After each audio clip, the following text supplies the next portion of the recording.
João, o apóstolo, tinha as suas lembranças de Cristo. Ele havia celebrado com Cristo a última ceia. Ele havia presenciado o beijo de Judas Iscariotes. Ele estava com Cristo ao pé da cruz. Ele ouvira as últimas palavras de Cristo proferidas na cruz. Ele havia tido o privilégio de acolher Maria, mãe de Jesus, na sua casa.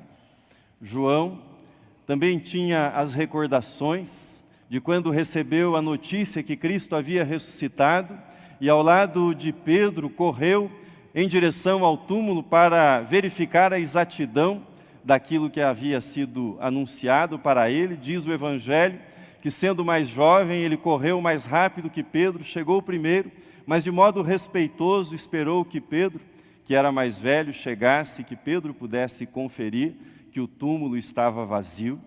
João lembrava-se também de que ele tivera o privilégio, quando naquela pescaria em que eles não haviam conseguido apanhar nenhum peixe, ele tivera o privilégio de ser o primeiro a reconhecer que aquele estranho que caminhava na praia não era um estranho, mas era o Senhor ressurreto, e ele fez esse anúncio para os demais apóstolos, e quando chegou à praia, encontrou brasas e saboreou em seguida um peixe que havia sido assado por Jesus.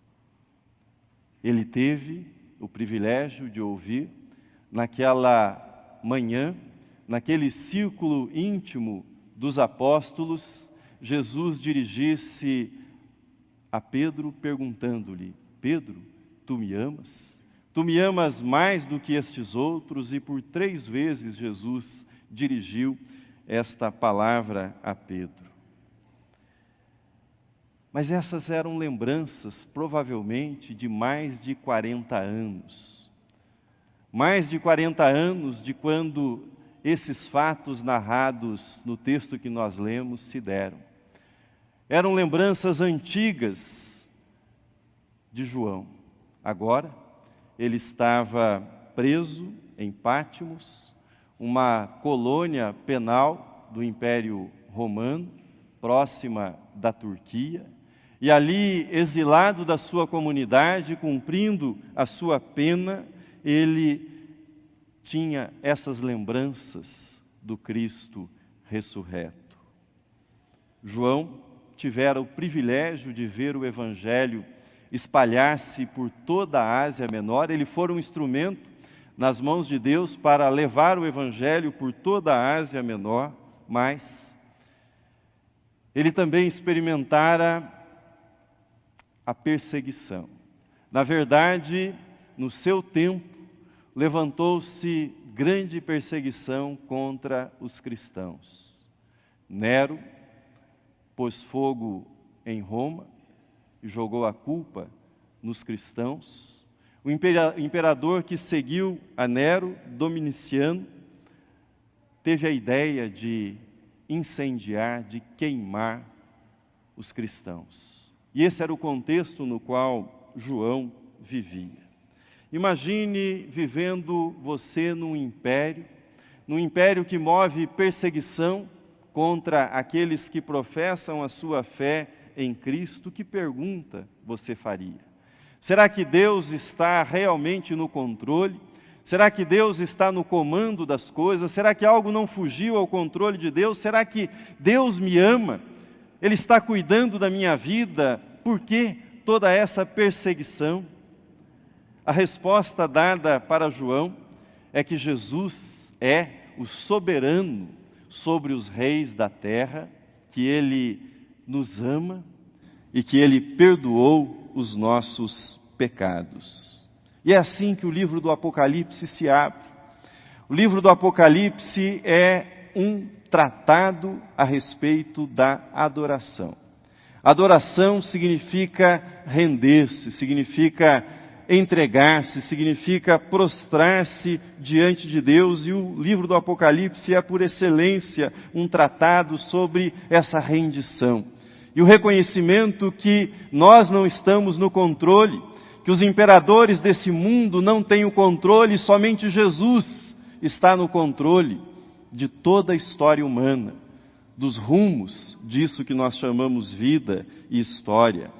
Quero convidá-lo nesse dia de Páscoa, nessa manhã de Páscoa, conduzidos pelos cantos congregacionais, inspirados por essa belíssima cantata, quero convidá-lo a adorar a Cristo e a fazê-lo no Espírito que João nos apresenta no Apocalipse. Primeira coisa, adore a Cristo em todas as circunstâncias da sua vida. Adore a Cristo em todos os momentos, em todas as fases da sua vida. Veja como João apresentou-se. Ele diz: eu, João, irmão vosso e companheiro na tribulação, no reino e na perseverança. Companheiro, irmão na tribulação. Ele não se apresenta como o apóstolo João, ele não se apresenta como o discípulo amado de Cristo, mas ele se apresenta como um irmão, como um companheiro de tribulação, um companheiro no reino de Deus, um companheiro na perseverança. É fácil adorar a Deus quando tudo vai bem na nossa vida. É fácil adorar a Deus, é quase que natural que rendamos graças a Deus quando aquelas coisas que nós esperamos que aconteçam, as coisas boas que nós almejamos para a nossa vida estão acontecendo, mas é outra história. É outra história quando nós sentimos que a vida saiu dos trilhos. Quando nós sentimos que os fatos não são aqueles que nós esperávamos. Não são aqueles que nós gostaríamos, não são aqueles com os quais nós sonhamos. Como adorar a Deus quando a vida sai dos trilhos? Quando o sofrimento não faz nenhum sentido? Quando a tribulação bate à nossa porta? Quando a dor teima em visitar a nossa vida? João nos faz um convite para adoração. Adoração em todas as circunstâncias, incluindo esta circunstância muito específica que é a tribulação.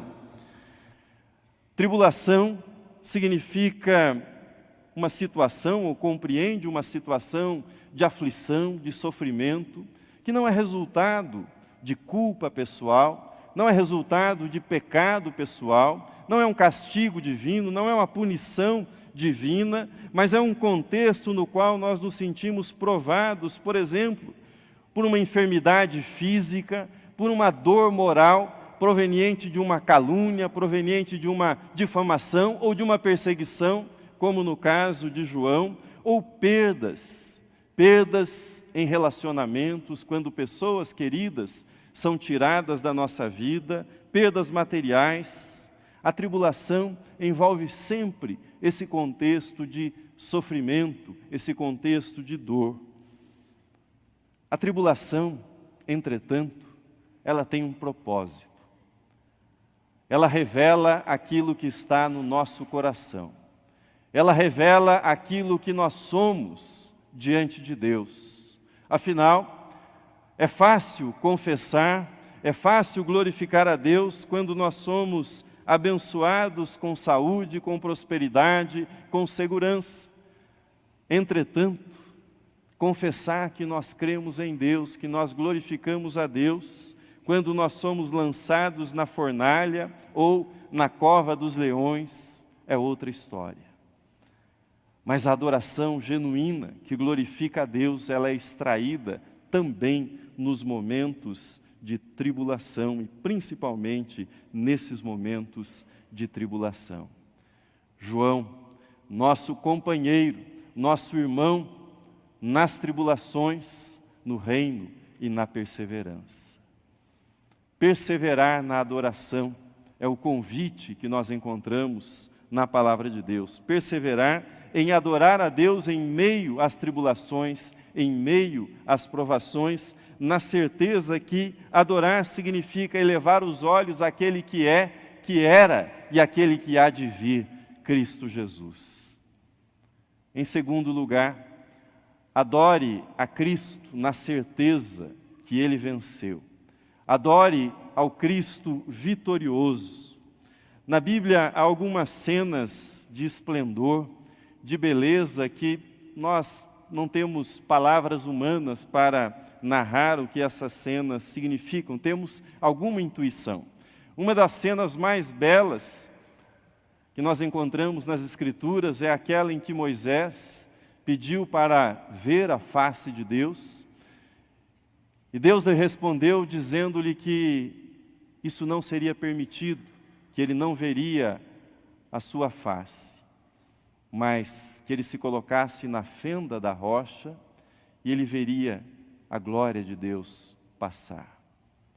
Outra cena de beleza indescritível é aquela do profeta Eliseu e o seu ajudante, o ajudante atemorizado.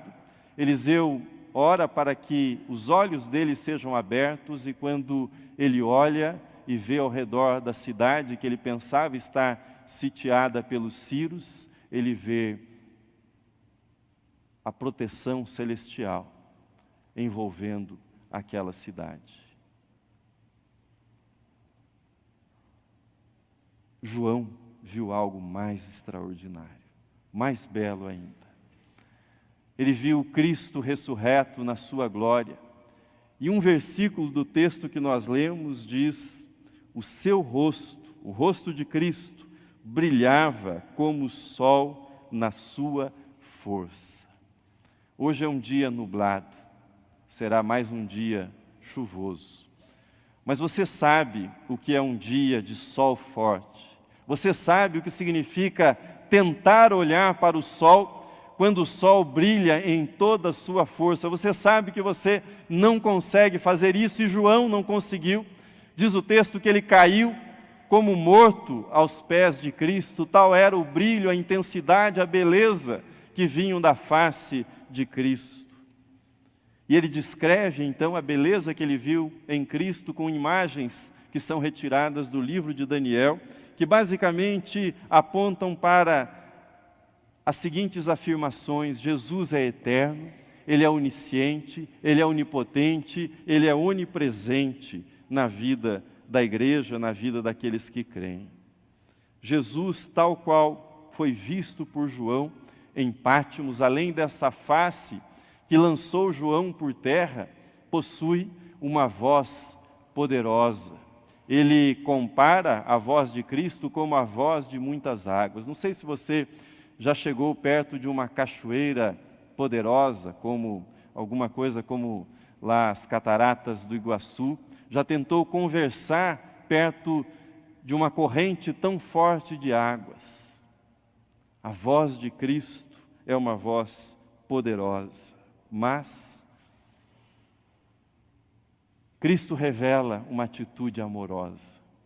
João, prostrado, como morto, recebe o toque da mão direita de Cristo, que pousa sobre ele de modo amoroso e diz para João: não temas, não temas, eu estou vivo, não temas. Não temas o que você está vendo, não temas o que você está passando, não temas o presente, não temas o futuro, não temas nenhum imperador. Eis que eu estou vivo e vivo pelos séculos dos séculos. Eu venci a morte e estou aqui para testemunhar isso. Essas palavras que saíram dos lábios do Cristo vitorioso são palavras que Deus proferiu para diferentes servos ao longo das Escrituras. Cito para você apenas dois. Abraão ouviu Deus dizer-lhe numa visão: não temas, Abraão, eu sou o teu escudo. Josué ouviu da parte de Deus: sê forte e corajoso, não temas nem te espantes, porque o Senhor, teu Deus, é contigo por onde quer que andares. Mas dos lábios do Cristo vitorioso, o não temas reveste-se ainda de maior força e autoridade e significado para a nossa vida. pois não são apenas palavras de encorajamento, mas são as palavras daquele que foi banhado no sofrimento, daquele que passou pela morte e aquele que triunfou sobre a morte. Não temas, eu sou o primeiro e o último, aquele que vive. Estive morto, mas eis que estou vivo pelos séculos dos séculos e tenho as chaves da morte e do inferno. Termino. Nós vivemos dias difíceis, dias nos quais nos esforçamos para vencer o medo, para não nos atemorizarmos diante de tudo. Na verdade, principalmente da morte, que parece cada vez avizinhar-se mais de todos que vivem no nosso país. Mas a palavra do Cristo vivo nesta manhã para você é: não temas. O que você teme?